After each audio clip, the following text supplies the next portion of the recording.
여러분, 오늘의 질문 읽어볼게요. 지수법칙이라는 무기를 어떻게 하면 계속 이용할 수 있을까? 네, 지수법칙이라는 게 굉장히 숫자 계산에 굉장히 유용한 도구인데 이것을 계속 이용할 수 있게끔 하는 지수의 확장을 하려고 합니다. 그래서 오늘은 여러분들 학습활동에서 벌써 이제 음의정수 0 그리고 유리수까지 지수를 확장했겠지만 그 확장할 때 여러분들 포인트가 뭐였는지 여러분들 잘 기억하시면서 개념 영상을 시청을 해주시길 바랍니다. 먼저 첫 번째, 자연수에서 0 또는 음의정수로 지수를 확장하겠습니다. 이때 여러분들 활동 1에서 해보았지만 2의 그 거듭 제곱을 갖고 우리가 규칙을 파악해 봤어요. 근데 지수가 1씩 줄어들면서 어떤 규칙이 있었냐면 2분의 1씩 곱해지는 규칙이 있었습니다. 그래서 여러분들 그 지수가 a의 1제곱 그리고 a의 0제곱 그리고 a의 마이너스 1제곱 이렇게 지수가 하나씩 줄어들면서 여러분들 규칙이 a일 때를 살펴보면 여기다 곱하기 a분의 1을 하면 여기가 나오는 거였죠. 값이. 그쵸? 그래서 규칙이 a분의 1을 곱하는 게 규칙이었습니다. 그래서 이 규칙을 하기 위해서는 이 규칙을 그대로 유지하기 위해서는 어떤 조건이 필요하냐면 0 또는 음의정수인 지수를 정의할 때 이 a가 뭐가 0이 되면 안 됩니다. 그래서 여러분들 그 0 또는 음의정수인 지수를 정의할 때 미시 0이 아니야 라는 조건이 추가됩니다. 우리가 자연수인 지수를 할 때는요, 미세 이런 조건이 없었어요. 그런데 미세 0이 아니라는 조건이 이 규칙을 유지하기 위해서 생겼습니다. 그래서 여러분들 이번 단원에서 공부할 때 이 네모칸에 들어가는 것들이 왜 이 조건이 필요하지? 라고 생각을 하면서 궁금해하면서 수업을 들었으면 좋겠어요. 이 조건이 필요한 이유는 이런 규칙을 확장하다 보니까 a분의 1을 곱하는 규칙이 생겼는데 그 규칙을 그대로 유지하려면 a가 0이 아니라는 조건이 필요했습니다. 그래서 모든 수의 0제곱은 a에서 a분의 1을 곱하니 1이 됐고요.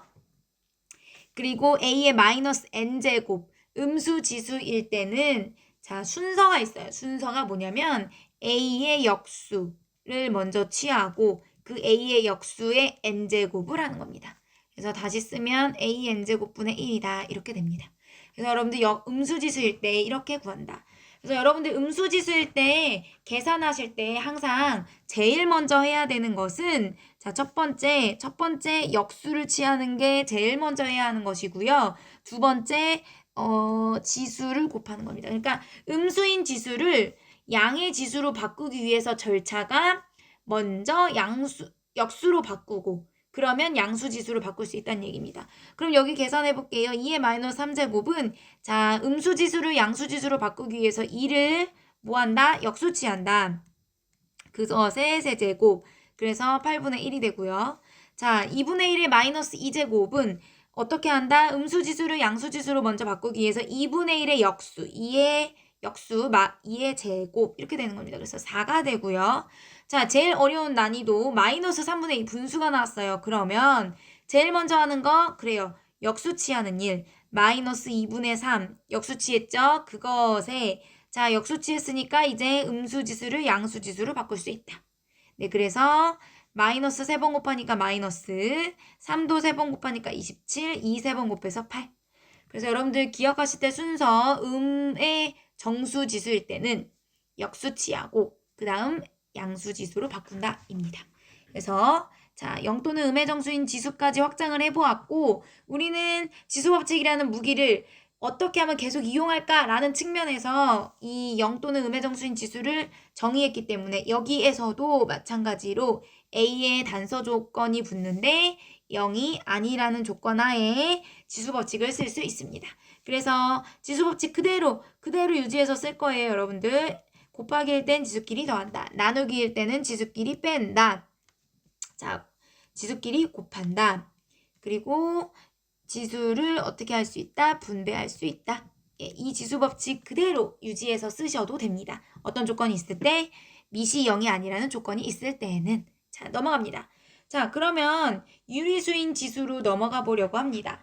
유리수인 지수를 여러분들이 이미 활동 2에서 어떻게 정의하면 좋겠다라는 것을 알았을 겁니다. 어떻게 정의하냐면 거듭 제곱근을 이용해서 정의합니다. 그렇죠? 그래서 태영이가 지민이의 대화를 통해서 우리가 유리수인 지수를 거듭 제곱근으로 바꿔서 하는 걸 알아보았는데요. 여기에서 여러분들 중요한 여기 이 유리수인 지수를 그대로 쓰기 위해서 우리에게 필요한 것은 얘를 우리가 일단은 거듭 제곱근으로 바꾼다는 거 이렇게 얘를 이제 눈치를 챘을 겁니다. 그쵸? 그래서 n분의 m제곱은 n제곱근 a의 m제곱 이렇게 바꾼다. 특히 m이 1일 때는 n분의 1제곱은 n제곱근 a 이렇게 바꿀 수 있습니다. 그래서 여러분들 유리수인 지수는 뭘로 바꾼다? 거듭 제곱근으로 바꿔서 계산할 수 있다. 그래서 유리수인 지수는 거듭 제곱근으로 정의하겠다, 약속하겠다 했습니다. 그런데 어떤 조건이 여기 지금 유리수인 지수에서는 붙냐면 이런 조건이 붙습니다. A가 양수라는 조건이 붙어요. 이건 왜 붙는 것인가? 자, 여러분들 지난 시간에 거듭제곱근 배우면서 거듭제곱근의 성질을 배웠잖아요. 그쵸? 그래서 얘가 어디에서 오는 것인가 봤더니 우리가 얘를 거듭제곱근으로 바꾸니까 얘를 계산할 때도 거듭제곱근의 성질을 쓸 수밖에 없어요. 그쵸? 이 거듭제곱근의 성질을 쓸 때는 근호안의 숫자가 양수일 때만 쓸 수 있다고 했었잖아요. 그래서 이 조건이 그대로 유리수인 지수일 때는 밑이 0보다 크다라는 조건이 생긴 겁니다. 여러분들 꼭 기억을 해주세요. 혹은요 여러분들 이런 예를 찾아볼 수 있어요. 어떤 예를 찾아볼 수 있냐면 A가 음수일 때 어떤 일이 벌어지는지 선생님 예를 들어서 한번 설명을 해줄게요. A가 마이너스 1인 경우를 한번 생각을 해봅시다.